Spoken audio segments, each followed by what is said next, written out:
follow up on the complaint of Mr. Davies. It certainly is not satisfactory that a legitimate, serious complaint went into, you don't agree with my characterization of a black hole, but I don't know what else it could be called other than a black hole when it goes into a security filter system and then isn't checked upon. And it really begs the question, how many other complaints raising issues of potential violations of the Canada Elections Act and so on go into Elections Canada's security filter and are not acted upon?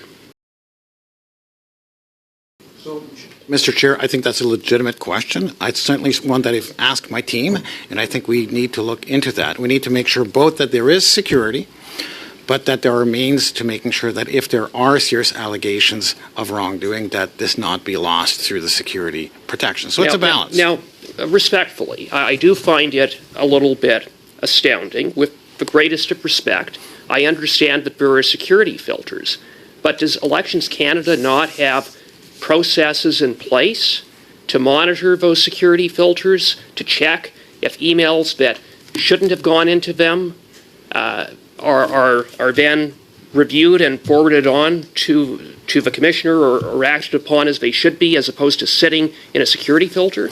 So again, I've asked my team to examine that very No, but I've asked you, are there processes in place?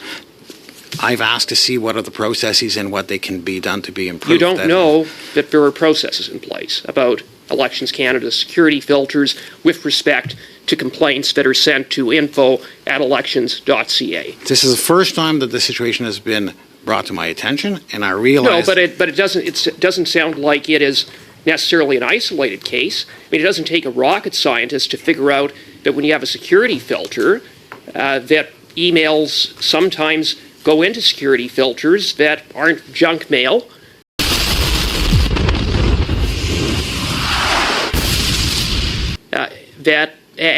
And so it just seems to me to be unacceptable that there are no processes in place, because that's, I mean, you can't point to any. I mean, it should be pretty straightforward, shouldn't it be?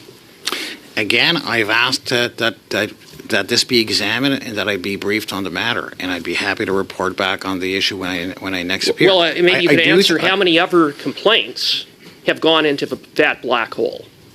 So, I'm not aware of any, but that is something that needs to be examined. I do not disagree with you. It needs to be examined. In this case, as I've indicated, there are two other aspects, but it does not negate the legitimacy and the relevance of your question. In this case, the information, the Commissioner's office has been seized of the information. It sounds to me like it is staggering incompetence.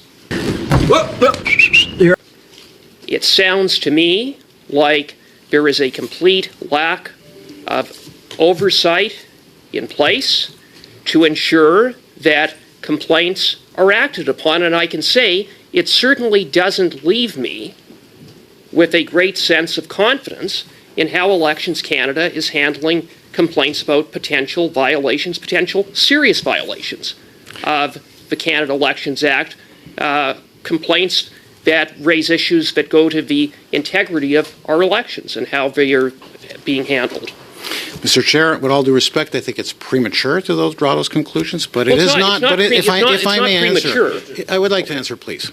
It is not premature to examine the issue internally, to see what needs to be done, and to do it to make sure that serious offences are not, serious complaints are not ignored.